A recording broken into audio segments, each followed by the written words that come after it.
I nderuar kryeministër, nderuar zëvendës kryeministra, përfaqësues të kuvendit, koleg ministra, akademik, student ekselencës, shumë të dashur përfaqësues biznesit.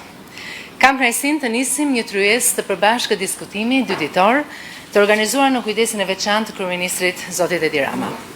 Fillimisht dua të falenderoj për kontributin e secilit prej jush në zhvillimin e sektorit në fushat e bujqësisë, blegtorisë, peshkimit, agropërpunimit dhe agroturizmit.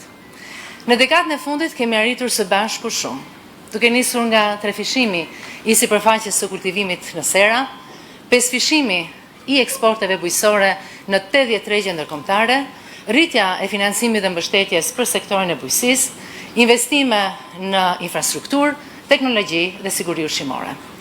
Jemi mbledhur sot për të ndarë ide, për të diskutuar sfidat e së tashmes, por mbi të gjitha për diskutuar për vizionin e Shqipërisë 2030 e bujqësisë 2030. Si politik bërës, akademik, biznese, kemi një objektiv të përbashkët, një biznes të bujqësisë moderne, konkurruese dhe brenda familjes evropiane. 2 ditë janë të rëndësishme për biznesin tuaj. Dhe jam e bindur që keni lënë pas me merakun tuaj disa nga problematikat që përballeni çdo ditë. Por menduam që këto 2 ditë janë shumë të rëndësishme për këtë bashkëbisedim mes të 3 drejtuesve kryesor në politikë bërje, akademikëve që na janë bashkuar dhe ju vetë si përfaqësues që të na ndihmoni në këtë proces kaq të rëndësishëm. Në pjesën e parë do të kemi një diskutim gjithëpërfshirës, më pas drekës do të vijojmë me ndarjen e disa tryeza ku kontributi i secilit prej jush vjen për politikë bërjen si një vlerë e shtuar. Dhe sigurisht konkluzionet nga çdo tryezë dhe temat për të cilën unë shpresoj që t'i nxjerrim nga biseda e pjesës së parë të ditës, të kemi mundësi t'i prezantojmë gjatë ditës së nesërme në mëngjes. Shumë faleminderit edhe një herë për pjesëmarrjen dhe ja fjalën kryeministrit zotit Edi Rama.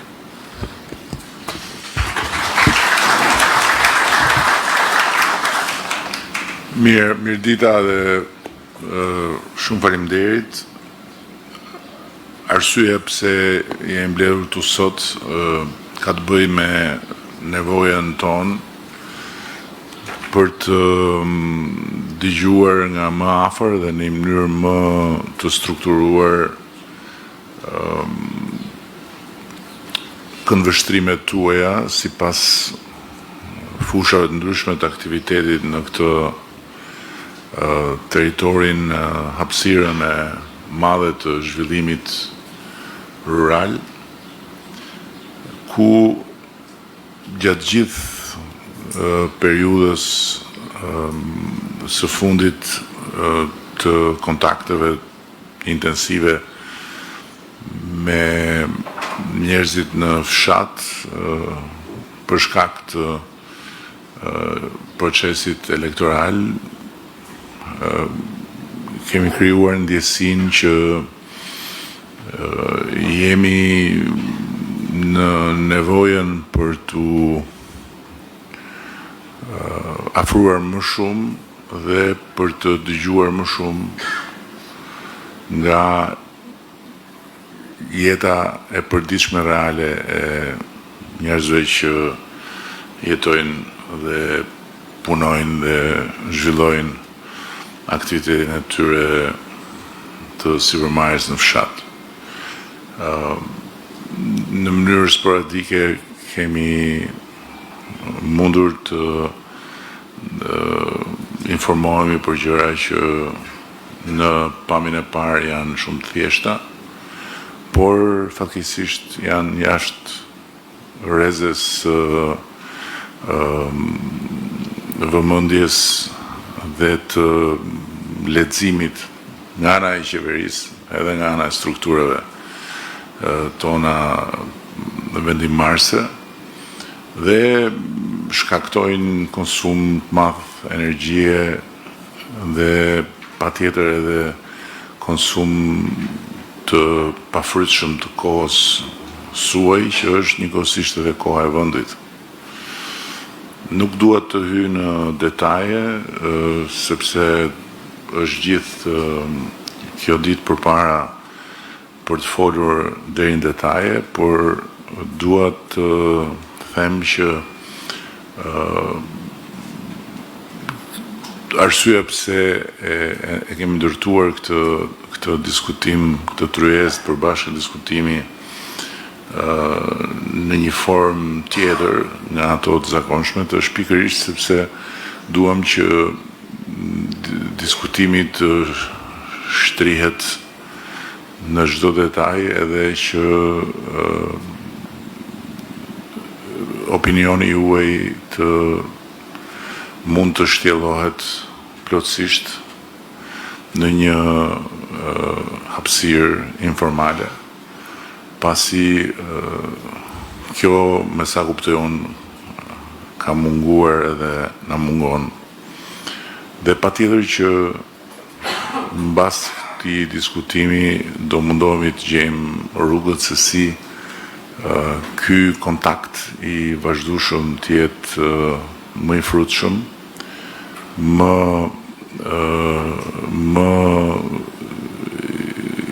garantues për dëgjimin e zërit tuaj, edhe patjetër edhe më i dobishëm në funksion të politikave dhe të vendimarrjeve tona.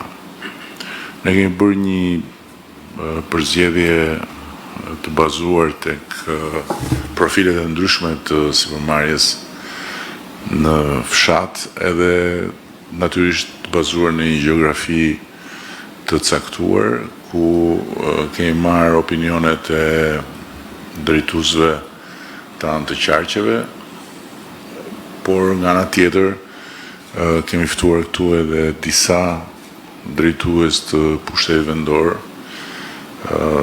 duke pas parasysh që edhe kjo është një hallkë e dobët e jona në qeverisjen e fshatit, pasi qysh se është bërë reforma administrative territoriale dhe bashkitë janë zgjeruar me përmasën e hapësirës rurale,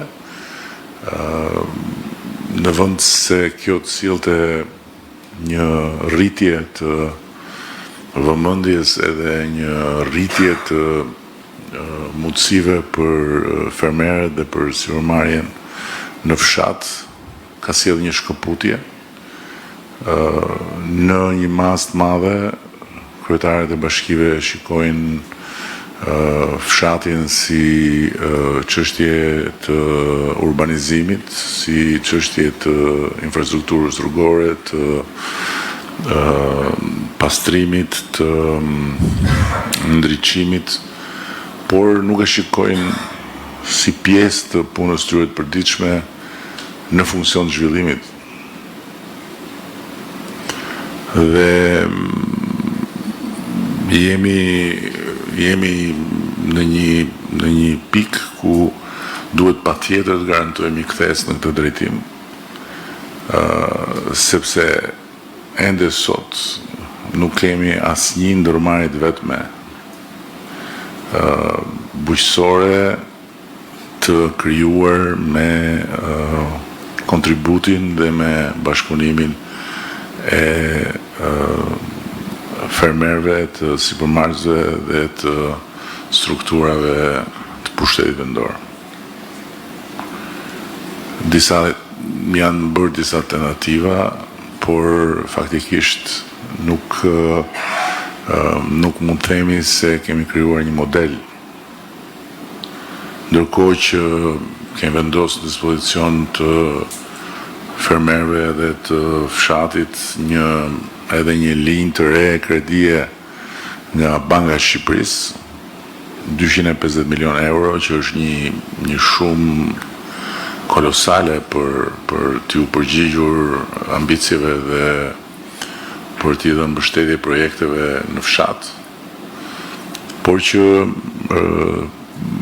kjo e kombinuar bashkë me garancinë sovrane që është prej kohësh në dispozicion të fshatit, nuk kanë sjellë, dhe gjasat janë që të mos sjellin asnjë rezultat domethënës, në rast se ne nuk ndryshojmë qasjen. Dhe kur them ne, nuk kam parasysh juve që jeni në sallë, po kam parasysh ne që jemi në proces në politikë bërje dhe në vendimarrje.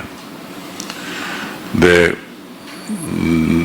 për të ndryshuar këtë qasje na duhet një bashkëpunim më i afërt me protagonistët që janë në fushën e përpjekjes përditshme në fshat, dhe na duhet një plan për të ndërtuar modelet e duhura. Këtu janë edhe disa prej drejtuesve vendor, me sa shoh, dhe shpresoj shumë që nga kjo bisede sotme të çelim një kapitull 3 bashkëpunimi dhe ndërveprimi me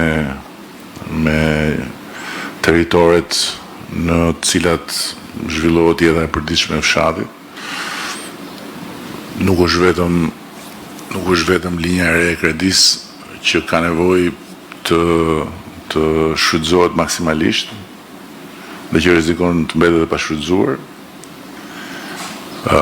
por është edhe paketa e maleve, e cila është një tjetër instrument i ri vënë në dispozicion të zhvillimit rural, që përsëri rrezikon të mbetet e pashfrytëzuar në rast se ne nuk arrim të ndërtojmë mekanizmat e duhur të ndërmjetëm deri kur këto gjëra të kthehen në pjesë të menduarit përditshëm të komuniteteve, dhe këtu kam parasysh me komunitete ata që punojnë tokën me ata që administrojnë territorin në nivelin vendor dhe në nivelin qendror sipas funksioneve të tyre.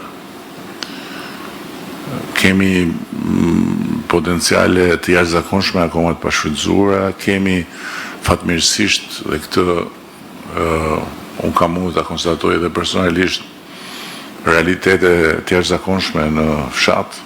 Kemi protagonist që jo thjesht kanë ndërtuar një sipërmarrje të suksesshme, por kanë një bagazh të jashtëzakonshëm dijesh. Dhe këto dije janë një pasuri që duhet ta ndajmë së bashku. Mirë, por nuk mund ta ndajmë së bashku nëse nuk jemi ne që vim tek ju dhe presim që ju të vini te ne. Kjo është arsyeja pse jemi këtu.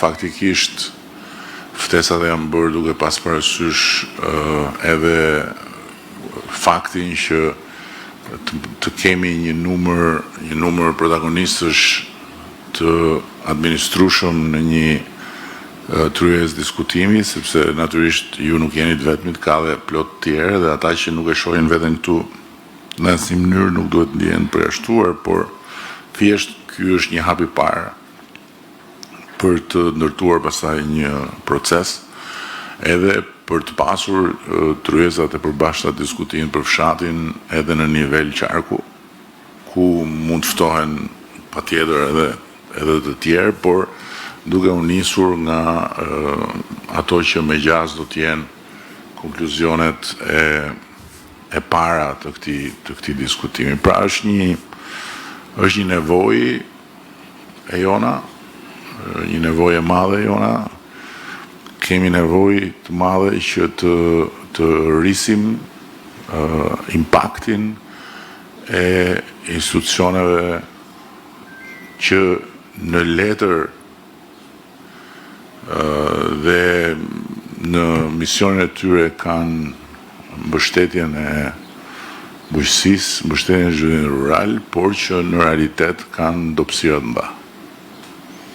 Dhe këtu unë do dëshiroja shumë që të jetë një diskutim shumë i hapur, nuk na bën asnjë punë që juve të flisni duke rrumbullakosur fjalët ose duke mos i thënë gjërat troç ashtu siç janë. Vetëm kështu mund na jepni ne mundësinë që të kuptojmë se çfarë duhet të bëjmë më mirë për ju, dhe pastaj se çfarë bashkarisht do bëjmë më mirë për vendin në tërësi, sepse çfarë bëhet mirë për vendin është kontribut, është bashkimi i kontributeve të gjithëve.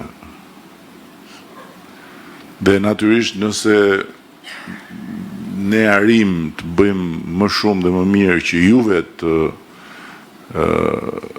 bëni më shumë dhe më mirë, bashkimi i gjithë kontributeve bën Shqipërinë që të ketë më shumë edhe që të jetë më mirë, nuk diskutohet. Dhe për këtë arsye mendoj që baza e këtij takimi duhet të jetë të qenit krejt të hapur në raport me arsyen pse jemi mbledhur. Pa asnjë rezervë, pa asnjë dorashk, çfarë juve shikoni në jetën e përditshme dhe çfarë konstatoni. Edhe çfarë mendoni që duhet bëjmë ne.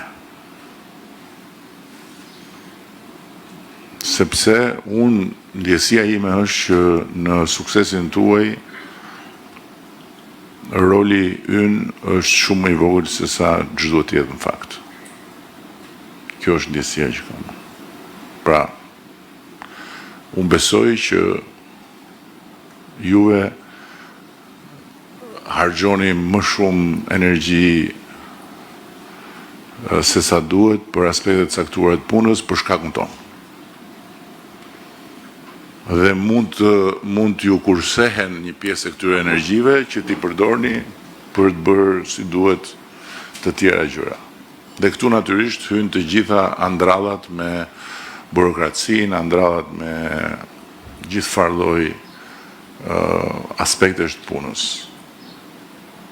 Dhe është një zinxhir i tërë që duhet kuptuar si duhet dhe duhet adresuar si duhet, që nga farat tek subvencionet, tek mënyra se si bëhen aplikimet dhe se si shpërndahen subvencionet dhe me radhë tek asistenca që merret nga institucionet në territor, tek mënyra si funksionojnë drejtoritë e ndryshme, tek për linjat e prodhimit, tek grumbulluesit, tek faturat e kështu me radhë. Ne kemi bërë goxha ndryshim, por jemi akoma jo në vendin e duhur për të ndjerë mirë me funksionimin e sistemit. Dhe nëse nuk arrim do të japim bujqësisë profilin e sipërmarrjes,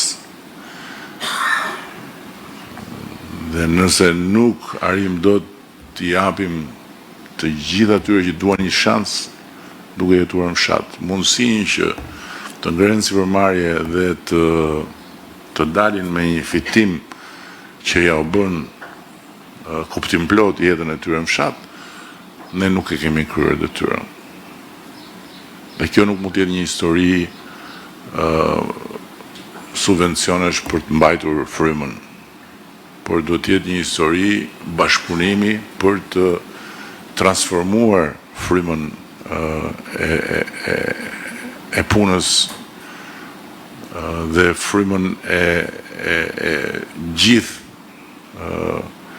jetës së një sipërmarrje rurale. Ky vend duhet të ketë një sipërmarrje rurale të fuqishme.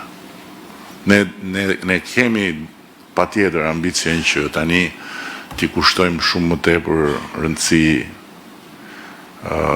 agropërpunimit, t'i kushtojmë shumë më tepër rëndësi rritjes së eksporteve të produkteve të përpunuara, por kjo kërkon sipërmarrje. Dhe kjo sipërmarrje nuk mund të jetë çështje fati ose çështje thjesht dhe vetëm e dëshirës dhe ambicjes të sa individëve, po duhet të jetë një strukturë e tërë punet përbashkë. Kjo kërkon sipërmarrje dhe pushteti vendor duhet bëhet pararojë në këtë sipërmarrje. Duhet jetë pika e parë mbështetëse për ata që duan të zgjerojnë sipërmarrjen e tyre ose që duan të bëjnë sipërmarrje të reja. Në të gjitha aspektet. Jo pushteti vendor të jetë, siç ndodh shpesh herë, se s'duhet ta përgjithsoj, problemi kryesor për të marrë një vërtetim, për të marrë një certifikat, për të marrë një leje, për të zhvilluar një projekt në aspektin fizik. Jo është kështu, jo është ashtu, jo është stall, jo është stall, jo duhet bëj stall, jo s'bërë stall, do një histori e pa imagjinueshme për ritmin që duhet i hapim ne kësaj pune. Besoj që të paktën arsyeja dhe fryma e kësaj tryeze besoj është e qartë. Tani mbetet që të vazhdojmë bisedën edhe që të marrim maksimumin nga secili prej jush. Kështu që duhet të ndjeni krejtësisht të lirë për të folur edhe për të na dhënë mundësinë që të kuptojmë më shumë se ç'a ndodh në territor. Dhe çfarë juve ndjeni si mungesë edhe si mundësi në raport që me njësinë administrative, para se me shku deri te dera bashkisë, po që me njësinë administrative deri tek pastaj dera e Ministrisë Bujqësisë. Gjithë zinxhiri. Patjetër duke kaluar në përgjithë hallkat e tjera që lidhen me ju, tatime, dogana, ku diun. Shumë faleminderit për edhe një herë për ardhjen tuaj këtu, faleminderit edhe për mikpritjen atyre që kanë ngritur këtë realitet kaq të bukur këtu në këtë territor edhe ta konsiderojmë tryezën të hapur.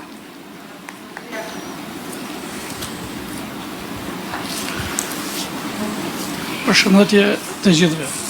I nderuar zoti kryeminist Rama, i nderuar zonja ministre e Bujqësisë dhe zëvendës kryeministre e vendit tonë, të nderuar deputet ministra, unë e vlerësoj jashtëzakonisht këtë takim me praninë e kryeministrit dhe të një pjesë madhe të stafit që ka ardhur sot në këtë takim.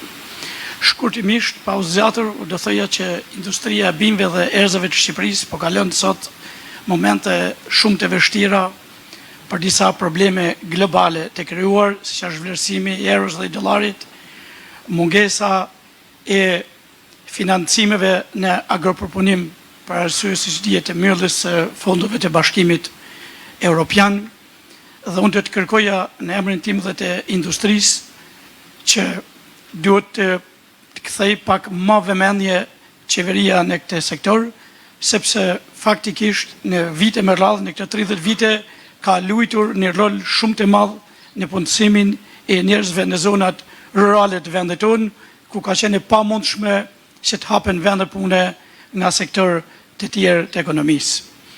Unë do të kërkoja që në projekt buxhetin e vitit që vjen duhet që të lihet një zë në AZBRS që për ato kompani të cilat nuk kanë arritur dot të përfitojnë asnjëherë nga këto fondet Bashkimit Evropian apo AZBREja, të kenë mundësi që në një pajisje, në një makineri apo në investim, ketë mundësi me marrë, pasi siç duket mund të zgjasin edhe një vit tjetër lançimi i fondeve.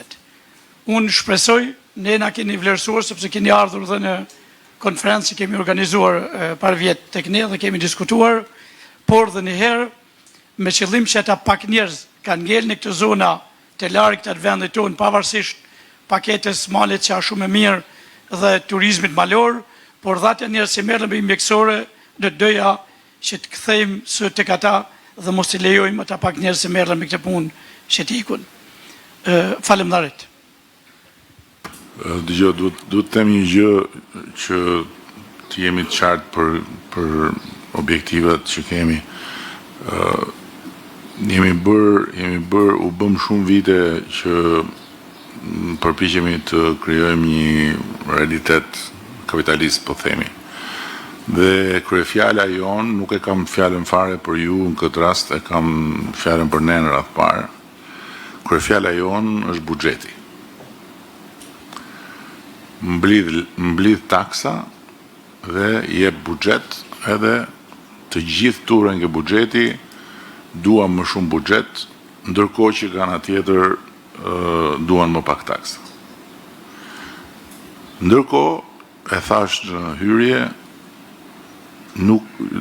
buxheti nuk është në asnjë mënyrë përgjigjja për sfidat që ne kemi dhe për zhvillimin që duhen të bëjmë.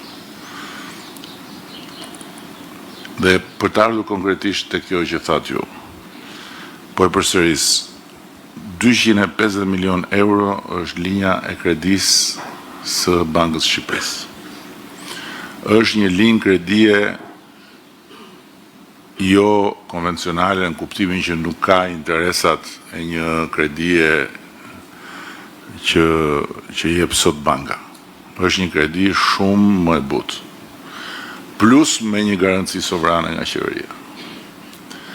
Bashkia duhet jetë e para forcë e interesuar që me këta njerëz të ulet edhe të bëj një projekt dhe të ndërtoj një shoqëri të përbashkët dhe të fusi fonde në atë shoqëri të përbashkët dhe për atë shoqëri të përbashkët të marri dhe kredin përkatëse të garantuar nga shteti dhe kështu nuk është gjithë çështje subvencionesh. Me subvencione nuk shkojmë larg, thjesht mbijetojmë. Ndërkohë që në rast se krijojmë një shoqëri, një kompani ku bashkia bëhet pjesë dhe ku qeveria bëhet pjesë përmes garancisë sovrane me kredin, financimi është shumë më i madh se sa 10 vjet financim nga subvencione. Dhe ajo që duhet bërë në rastin konkret është që juve duhet bëheni promotor të kësaj, sepse juve i keni kapacitetet që ta bëni një projekt edhe të uleni me bashkinë edhe toni çfarë do bëjmë tani. Dhe natyrisht që bashkarisht kjo kompani mund të aplikojë edhe për fonde tjera, nuk diskutohet. Kjo kompani e përbashkët shkon tek mund shkoj ka SBR-ja, mund shkoj kudo për të aplikuar. Kjo është rruga. Bashkit nëpër Europë janë pjesëmarrëse aktive të zhvillimeve në biznesin e fshatit. Në qoftë se do mbetim te buxheti, po ju them që buxheti i shtetit për bujqësinë ka shumë më pak se sa çka keni ju që jeni këtu të deklaruara dhe të padeklaruara. Po të marrim ato që keni ju të deklaruara dhe të padeklaruara, t'i bëjmë bashkë, vetëm në këtë sallë ka më shumë se çka buxheti i shtetit për bujqësi. Si zgjidhet me buxhet kjo punë, nuk zgjidhet me buxhet. Buxheti është vetëm një element. Duhet të rrisim dhe juve pikërisht sepse keni bërë sukses me sipërmarrje jeni pika kryesore e mbështetjes. Se ju e para juve mund të zgjeroheni, se dini si të zgjeroheni dhe ne jemi këtu t'ju mbështesim për zgjerimin. Dhe e dyta, juve jeni ata që mund t'i udhëhiqni, mund t'i tërhiqni bashkit në proces, duke sjell dijen tuaj. Kështu që unë pres, duke qenë se juve keni dhe shoqatën, unë pres që shoqata juaj të vi dhe të thotë, shiko, ne kemi bërë një projekt, ja kemi çuar bashkisë Marrësisë Madhe. Nuk po marrim mbështetje. Ja kemi çuar bashkisë Shkodrës një tjetër, ja kemi çuar bashkisë Laçit e kujt të doni ju, dhe nuk po marrim përgjigje. Dhe këtu pastaj duhet të gjejmë ne mënyrën se si të ndërhyjmë dhe si të mbështesim. Por ama gjëja duhet filloj nga projekti.